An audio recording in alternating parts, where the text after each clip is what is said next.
Let's do this. This is College Physics 1. So there are 3 levels of physics at Normandale. There's one that requires calculus. That's usually like physics and engineering majors take that. Sometimes, depending on the university you're going to, if you're a bio or a chem major, you might have to take that one. Then there's this one that that uses college algebra as the mathematical, requirement. And then there's another one with no math requirement that uses sort of simple algebra. So if any of you have any questions about whether you're in the right place, I'd be happy to talk to you about it. Just come up and ask me. There are a couple of exceptions, but for the most part, anybody who is planning to major in engineering, this class will not count as your physics requirement. So we should definitely talk about it if for anybody who's thinking of engineering. Okay. You can see I'm recording a video. I just want to say something about the format that I'm going to do for the lectures. So I'm going to be writing on a tablet as if it's like the whiteboard. And everything I write, I think the best approach is just to write down everything that I write on the tablet as if I'm writing it on the whiteboard. And the benefit of doing it on the tablet is that then after every class, I'll post the notes that I wrote as a PDF, and then I'll post a video. So this is sort of what the videos will look like. Let me go in here a little bit. You'll see what I'm writing as I go, and then you'll hear my voice as I go. Yeah. So if you miss a class or you want to go back and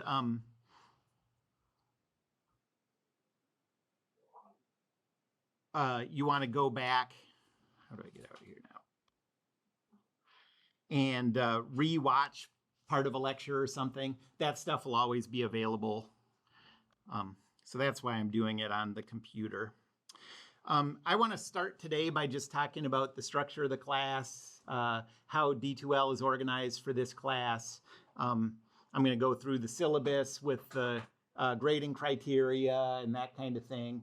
And then once I'm done with that, we'll get into the first topic in this class, which is just dealing with units. Okay. Anybody who has taken classes at Normandale before probably is familiar with D2L. But everything that I do in this class is going to be available on D2L. Everything I want you to do, it's going to say in the D2L announcements. So get used to going to D2L and checking it once a day, at least once a day. To get to D2L, go to the drop-down menu up here on the main Normandale page. Go to Current Students and D2L. And then you'll have to log in.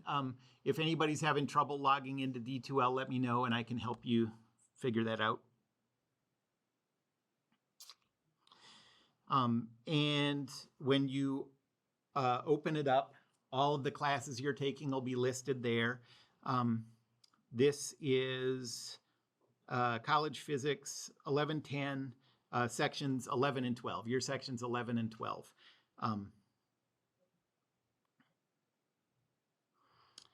And when you go into that class, there's the first announcement here just saying, welcome to the class, when to show up.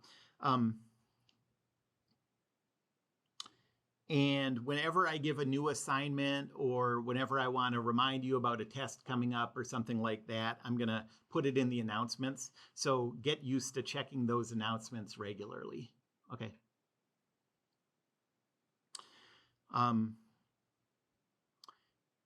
When I give you assignments, the way you're going to turn them in is as photos or scans of, so you'll do your work on paper Or, I mean, if you have a tablet, you can do it that way too. But most of you will do your work on paper, and then you'll take a photo of it or scan it, and you'll turn in that file. And you'll turn it in. There are no folders yet because I haven't assigned anything, but to turn them in, you'll go to Assessments, Assignments, and then there'll be a folder for the assignment that you're turning in. Most of what I want to talk about today is in the content section. So this is where I'm going to put all the files. This is where the syllabus is. This is where the notes and videos of the lectures will be available to you. So here's how content is organized. Course information just has the syllabus. Somebody asked me in an earlier class if I was going to make a list of all the important equations for this class. I guess I haven't usually done that, but it was a really good question. So normally I just assume, like all the equations we use are in the notes, and if you want to make a list of them, you can. But maybe I'll try to get around to making a list, and then that would probably go in the course information section. Then if you want to read ahead or anything, you can go to the notes and videos by topic. So, how the classes break up just has to do with when we run out of time, basically. And so it's not topic by topic. But this will let you, if you want to go back and read notes or watch a video from a specific topic, you could go to, 1D particle kinematics in free fall. And this is the notes to just that topic. And if you go to the corresponding video, it's the video where those notes are being made. So that's sort of a secondary reference if you want, or if you want to read ahead and watch ahead, you can. Problem walkthroughs, there are a few problems where I just go into detail about how to solve it on video. And so, look, as you're going through problems, you might want to look through here and see if there's one of these problem walkthroughs for the problem that you're looking at, or if one of these can help you figure out something that you're confused about in a problem. And then what I consider to be kind of the goal of this class is if you go to problems for daily assignments, there are 10 topics, and each one of these has maybe 10, something like 10 problems in it. And what you're trying to get to in this class is you're trying to get to the point where you know the steps for doing all of these 100 problems, to the point where if someone was confused about how to do it, you could explain to them why you do this, okay? If you can get to that level of understanding of these 100-ish problems, then you'll be good for the tests, you'll be good for the weekly assignments, and everything will go pretty smoothly. That's really what this class is about in a way. And all of these 100 problems have full solutions posted. So the way to use these solutions, so I know that a lot of the people taking this class are more familiar with biology and chemistry classes where it's very effective to do kind of like a note card sort of studying. And so I sometimes get students in this class who think like, okay, well, I'm just going to study the problem solutions kind of the way I'm used to studying biology and chemistry, but it just doesn't work very well that way. In order to learn this stuff, what you want to do is really spend some time thinking about and trying to do these problems on your own, okay? And then use the solutions in two ways. The first way is, if you get stuck, you don't know where to go on a problem, you think about it some and you can't figure it out, use the solution just to give yourself a hint to get going again, okay? And then the second way to use those solutions is you finish the problem and now you want to just check that you've thought about it the right way, okay? But don't think of those as the thing you're studying from. In physics classes and math classes, effective studying really means doing problems yourself without looking at other people's answers, you know. So yeah, these problems and the corresponding solutions I think of as that's what this class is about.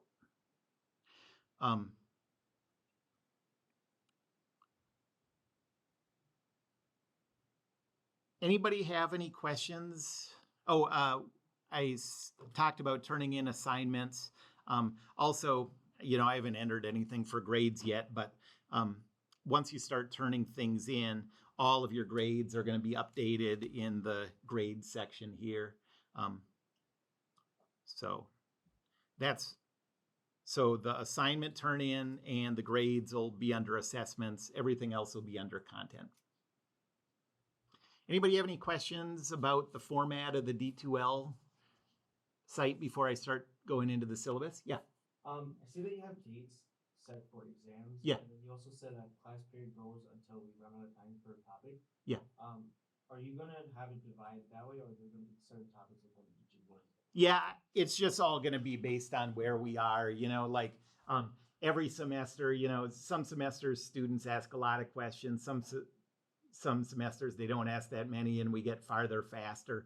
And so it's just I picked out those dates that are spaced out well, and what's going to be on the exam is just going to be determined by what we've gotten to.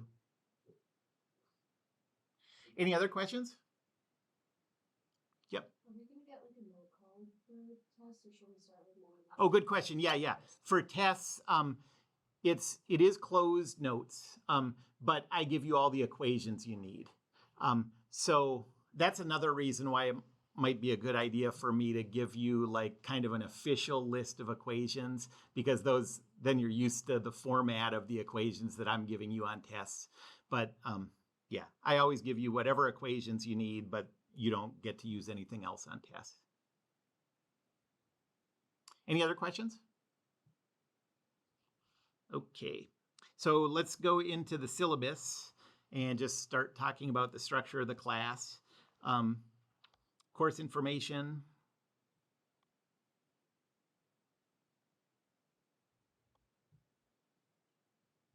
Okay, and the sections are determined by when your lab is, and every lecture section has 2 lab sections in it.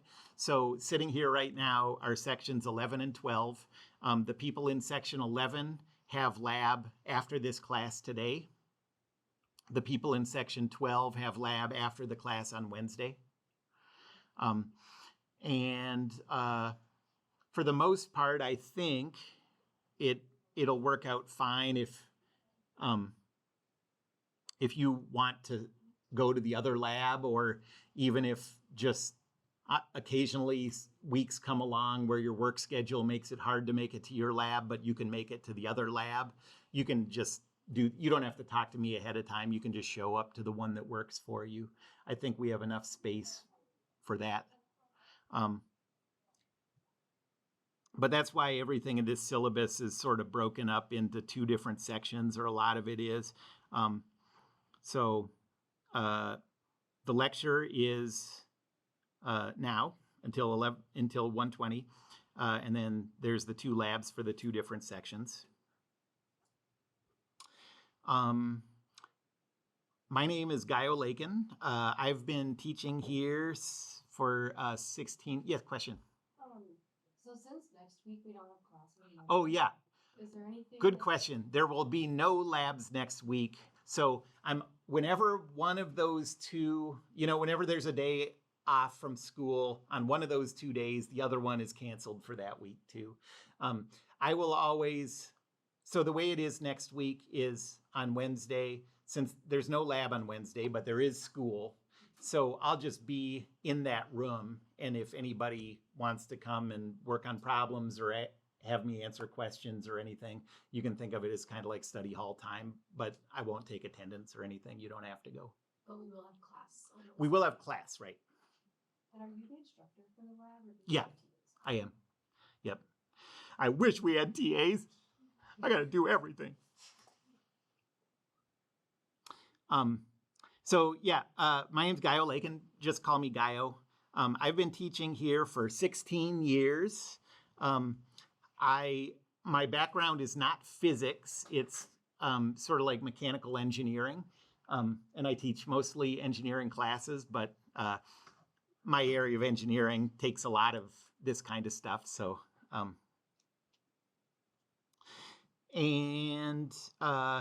this lists my office. I'm actually going to be switching offices at some point during the semester, and I don't know what my new office is going to be. But you mostly won't be coming to my office because I do my office hours in the tutoring center. So that's, you probably won't use that much. You can email me. You can call me at this number, although I don't even have a phone in my office. So what you would be doing is just leaving a message, and then I get an email, and so I can answer phone messages and stuff. But I would never pick up because I don't have anything in my office to pick up. You might think that that's a solvable problem, but what are you going to do? But the best way to get in touch with me is to use the instant messenger on D2L. That is here. Let's see. So whatever page you're on D2L, it's the mail icon. And I find it works a lot better than email because I'm getting emails about a lot of other things too. And so it's easy to, I've found I try not to forget to answer emails, but sometimes I look at it, I think like, okay, I got to look something up somewhere before I answer that. And then a bunch of new emails come in and then I forget to get back to you. But on this instant messenger, in this format, it just has it in a way that it's really easy for me to keep things straight. So if you send me instant messages, I will not miss your message.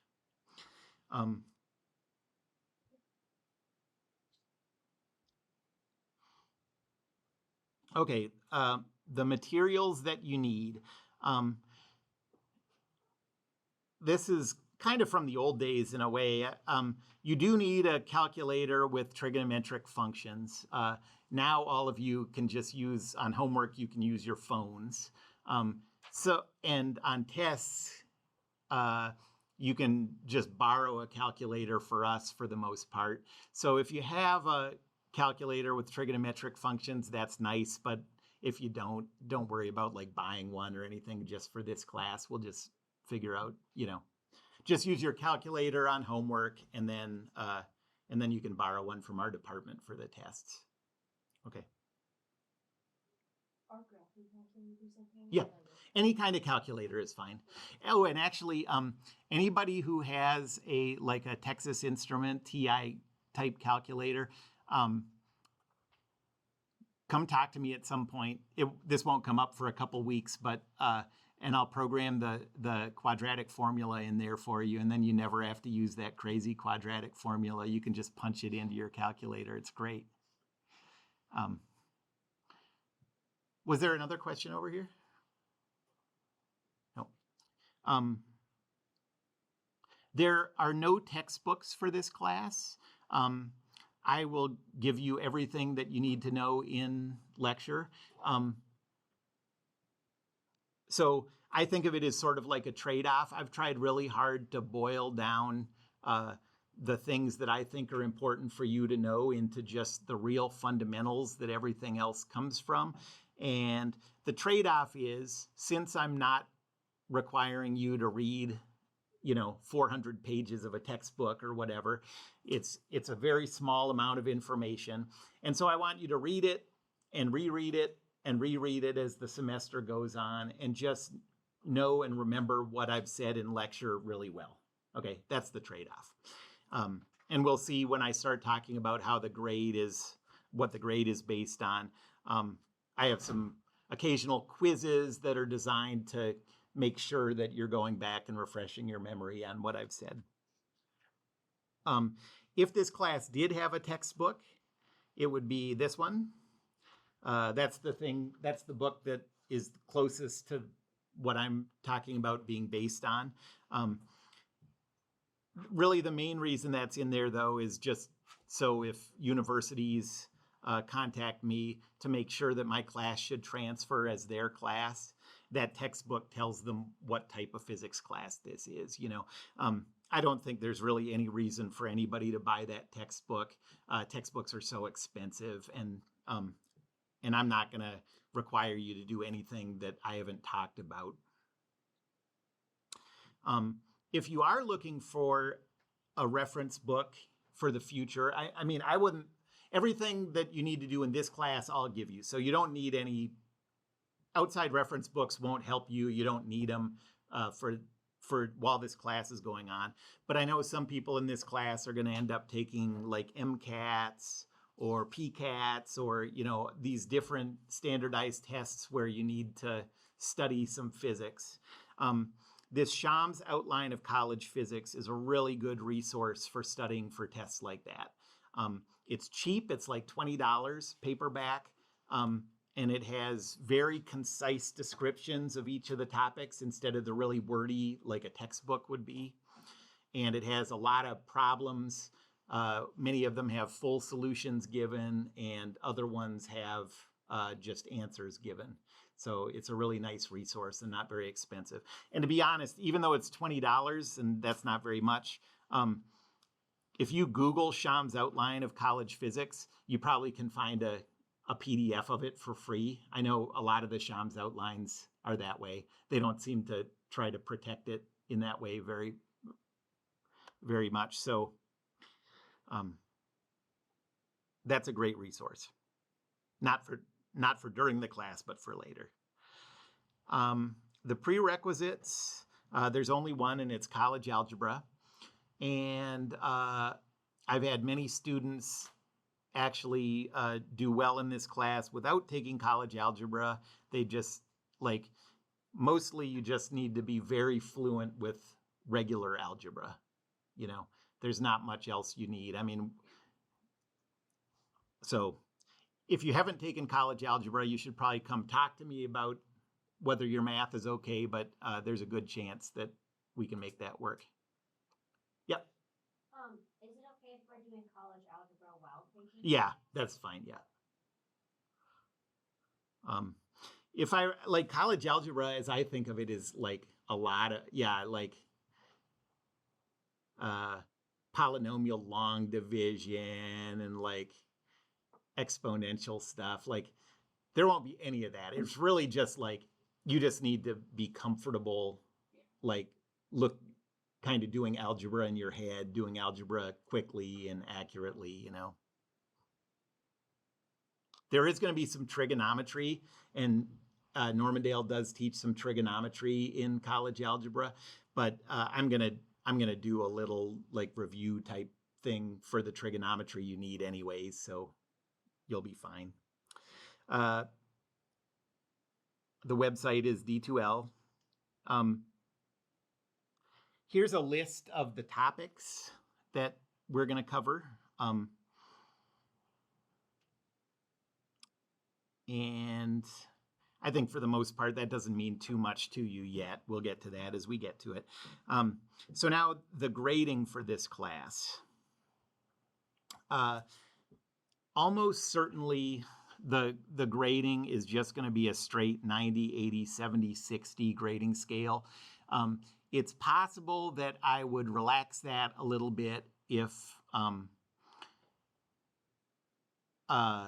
for example, say I gave 2 tests that just turned out to be harder than I meant them to be, and the class average for these tests was 70 or something, 68, something like that. And so we get to the end of the semester and it seems like everyone's grades are percentages are lower than I am used to seeing. Then I would move the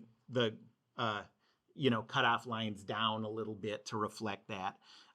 But I won't move them up higher than that. And for the most part, I never really have to do that. 90, 80, 70, 60 works almost every semester. Do you grade exams on a code? No, I do it all just percentages. But, I think probably a lot of people have had science classes where the class average is 60 or whatever, and then you curve it from there. I mean, that's just one philosophy. That's one way of doing things. I just don't do it that way. I think you'll find that my exams are so similar to the homework problems that you've done that the scores are just usually pretty good. I can't remember the last time I had a test with a average lower than 80, I don't think. Yeah. And your final grade will be weighted this way. The exams will be 60% of your grade. Weekly assignments, after I go through this, I'm going to talk about what all these mean. But weekly assignments are 20% of your grade. Lab exams, 10%. Lecture quizzes, 5%. And daily assignments, 5%.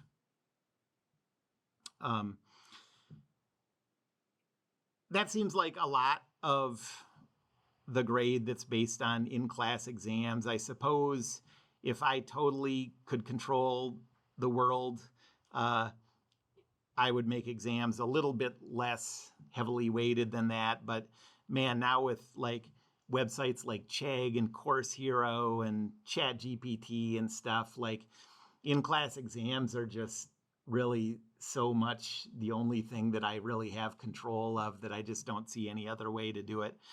But so I mention that because I know there are people who feel like they have some testing anxiety that means that they don't feel like their exam scores really often reflect their knowledge of material. And I know that's a real thing, and I definitely think about that.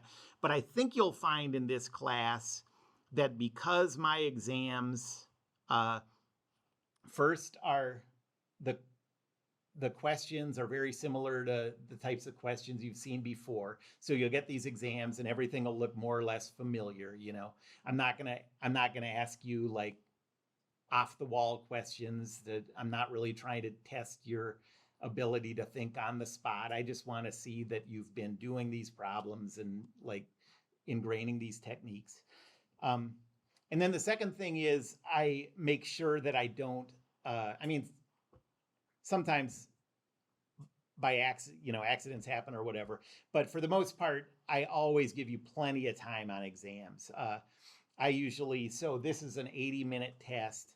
For an 80-minute class, I write my tests trying to make it about an hour-long test for most people in the class. That's what I think as I do it. So you should have time to sit there, space out for a second, get yourself back together, make a false start on a problem, realize it's wrong, go back, and you'll still have time to do the test, Okay. And then, so each test is worth 15% of your grade. There's 4 of them. That means that the final is worth the same as the others. One thing that I do that gives you a chance to sort of make up for, say you do really badly on one of the tests. Say exam 2, you get 40% on exam 2. But then you get 90% on the final exam 4. What I'll do then is you get 90 on exam 4, and that 90 also replaces the 40 that you got on exam 2. So if you mess up one exam, that's a way to sort of make up for it. If your exam 4 is the lowest score that you get on a test in the semester, then it still counts as the 15% for that test, but it doesn't replace anything else, The dates of all the different exams are given here. So if you have a calendar that you're using, put those in there. They're all on Wednesday except the final. The final schedule has been made. I just haven't looked at it yet, but I can find out when our final is whenever anyone's curious. I will do makeup tests if you talk to me beforehand and you know something's going on, then we can schedule a makeup test, make a plan. If you just miss a test and I don't hear from you beforehand, then I don't do a makeup exam, but then that thing where exam 4 replaces one score, that's how basically your makeup test, whatever you get on your exam 4 then replaces the 0 you get from missing the test. Okay. Yes. Since they're all on Wednesdays, like I specifically have lab on Wednesdays, Mhm. will we skip lab or will we still have lab? We'll still have lab. Okay, so that will be during class time. Then. Yeah, that's right. Yep. Thank you. And if you want to just leave after your test's over, you could do lab on Monday that week, you know. Okay, thank you. Any other questions about the exams? Okay. So now weekly assignments, that's the next biggest chunk of your grade. So every maybe 2 or 3 weeks, I'll give you an assignment, problems that are similar to what I'm assigning you daily. And so the daily assignments, I'm not really going to grade. I'm just kind of going to check off that you've done the whole thing. I'm giving you solutions to all the daily problems anyways. So there's not, you could just copy what I write and get perfect scores. So there's not much sense in me checking it carefully. But the weekly assignments are really what I use to evaluate that you're making sense out of this stuff. It's problems at kind of the same level as the daily problems I'm giving you, but you won't have the solutions available. And I'm going to go through it and grade question by question. So if you get stuck on those weekly assignment problems, you can talk to me and I'd be happy to give little hints here and there. I won't go through the whole problem, but I'd be happy to give a couple hints. And also feel free to talk to each other about it. Just when you talk to each other about weekly assignment problems, don't go through like full solutions together. Just figure out together how you're going to approach this problem. And then I want what you turn into me to be your work, But like, so if you try thinking about it, you can't figure it out, you go talk to somebody, they're like, oh yeah, first you have to, solve for time using the quadratic formula and then plug that in here. Like feel free to do stuff like that. But if you're at a point where you're looking at someone's work and copying down the thing that you're going to hand in to me, that's where it crosses the line,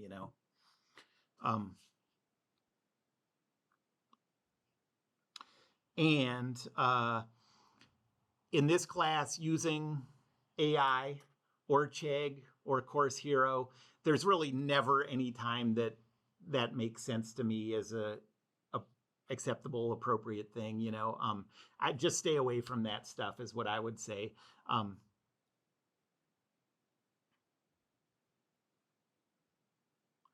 Yeah, like the stuff that I want you to have solutions to, I give you solutions to. The stuff I don't want you to have solutions to, I don't, so just stay away from that stuff. Any questions about the weekly assignments?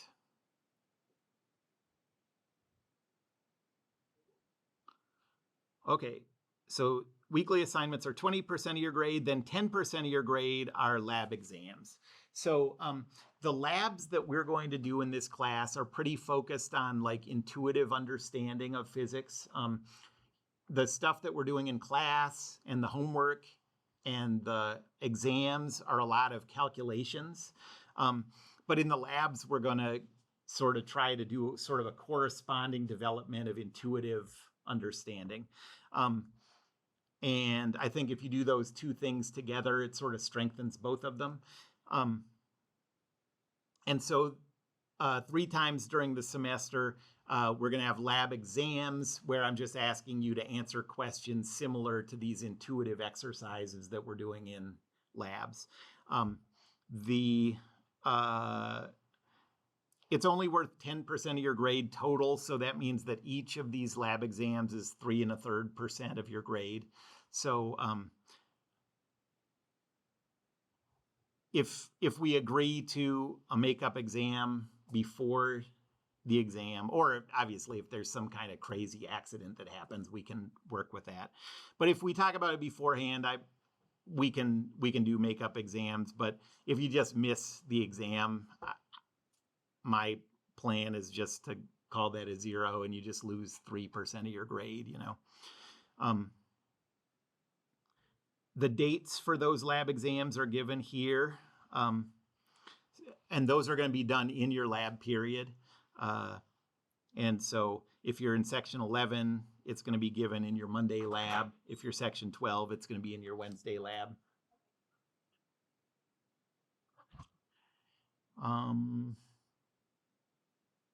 And so when you're doing the lab exercises, you'll be doing it with lab groups, but these lab exams are individual. Okay. Any questions about that? Yeah. Do you do a lab every week or is like every other week? We do a lab every week except the ones that, you know, like like Monday, we don't have school because it's Labor Day. And so we won't have labs at all next week. And so, you know, there's a couple of weeks that we'll miss like that. And then there won't be any new labs on the lab exam days, so we won't have any then. But pretty much, you know, every week, yeah. So this week we're having. This week we are, yeah. Any other questions about lab exams?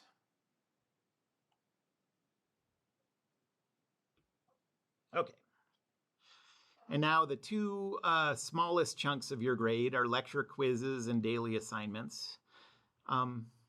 Lecture quizzes, I said that I try to boil down the material in this class to as small a chunk of notes as possible. And I want you to occasionally read and reread those notes, so just to get it ingrained. And the way that I'm checking to make sure that you do that and encouraging you to do that is that, say, every 2 or 3 Wednesdays in the last 10 or 15 minutes of class, I'm going to give you little quizzes that are just short answer questions about important topics I've brought up in the lectures, you know. So like I might say, write down Newton's second law, okay? And yeah, so the way to get ready for these quizzes is just to skim through, read through your notes. These quizzes are going to be cumulative, which means that every time you read your notes, you just have to go back to the beginning. You know, I mean, I never understand just having tests be since the last test. Like, you're trying to get people to remember all this stuff, so why not just keep encouraging them? So that's the way I do all my tests. I guess maybe I didn't say that on the exams part, but all the exams that we're doing are also going to be cumulative. So to study for them, you need to go back to the beginning and start. And well, there'll probably be 5 to 8 quizzes over the semester, and it comes to a total of 5% of your grade. So it's each one is a very small fraction of your grade, but it adds up to something, you know. It's just supposed to be encouragement to keep trying to remember what I've talked about.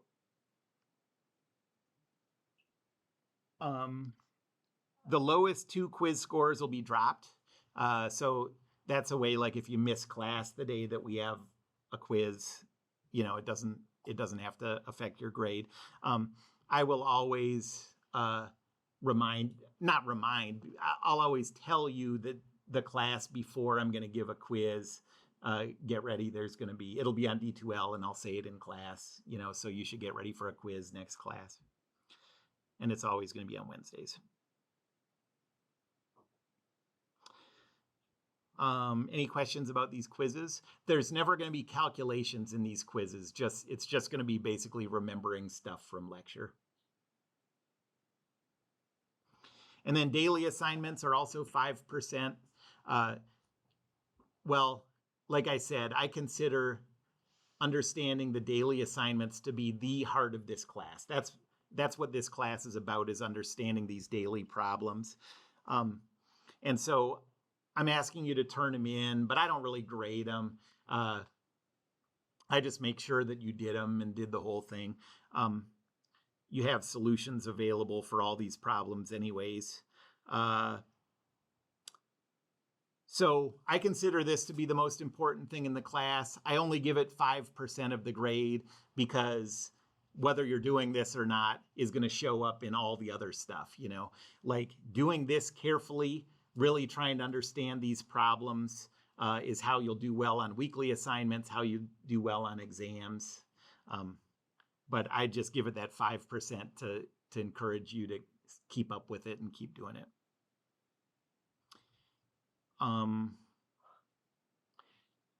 You can take photos of your work or scan your work to turn in. I would appreciate it if you could figure out a way to turn an assignment in as a single file, It just makes it easier for me not to have.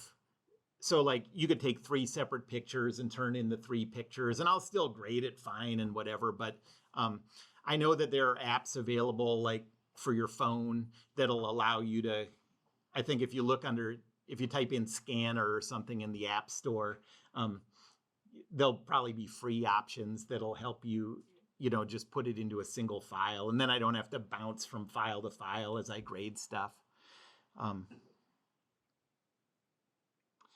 And I'll drop the 2 lowest daily assignment scores, which means, if there are 2 assignments you get in after that, or you don't get in before the deadline, those don't count for your grade. Any questions about the daily assignments? So every day, sometime during the day after a class is over, if you look on the announcements at D2L, it'll like give you links to anything you need, and then it'll say do problems 1 through 4 from whatever scientific notation, and then that'll be your assignment. And then just about the labs, I'm not asking for any lab reports or anything like that. I'm not grading anything in lab. I'm just taking attendance. So if you do the whole lab and you do the checkout at the end of lab, then you're marked as there for the lab. And you basically just have to be at all the labs. I say, okay, you can miss 2 of those labs and pass the class, but if you miss a 3rd one, then you fail the class. There's probably a little wiggle room that we could figure out if, you miss a 3rd one or whatever, but the basic idea is just come to lab every week, If you miss a lab, remember that you're still going to have to know that material for the lab exams. So you want to talk to me and or talk to your lab partners, just to understand what the topic is. Okay.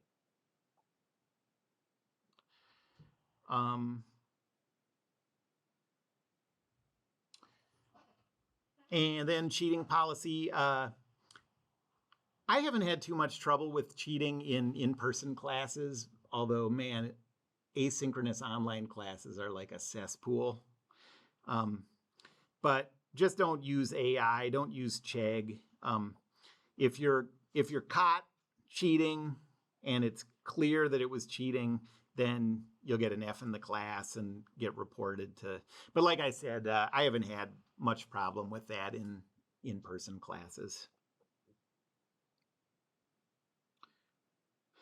And then there's some stuff that administration wants to have in the syllabi. Course learning outcomes. I don't think that's probably too helpful, but you could glance through those. And then maybe a little more helpful, starting on page 6 of the syllabus, is just a lot of like campus resources. One thing that might be helpful to some people here is information about the OSD office, the Office for Students with Disabilities. It's really more than just the Office for Students with Disabilities. If you feel like test anxiety is an issue for you, or if you feel like you have problems doing tests in the amount of time that's allotted to you, they can a lot of times help you, come up with ways that you can get extra time on tests, or, take your tests in a quiet room, like an insulated room kind of thing. They're really helpful. So if you think anything like that might be helpful to you, it doesn't hurt to go talk to them.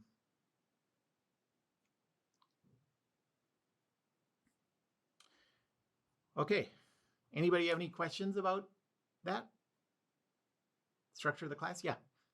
With disability services and stuff for people who get extended time. Yeah. How would that apply to the lab exams since they're in class? Right? Oh yeah. Well, it's the same, although I must say the lab exams usually only take about half an hour and then people leave, so it's not really a problem. Yeah, but you don't need lab equipment for the lab exams, so people still just take the lab exams over in the OSD office. Yeah. Yep. Yeah. Are those because it's just like open notes? Is that open notes? No, closed notes. Yeah, because that's basically just remembering what I said. Yeah. Any other questions? I guess all my tests are cumulative and all of them are closed notes. When you need equations, I give you any equations you need.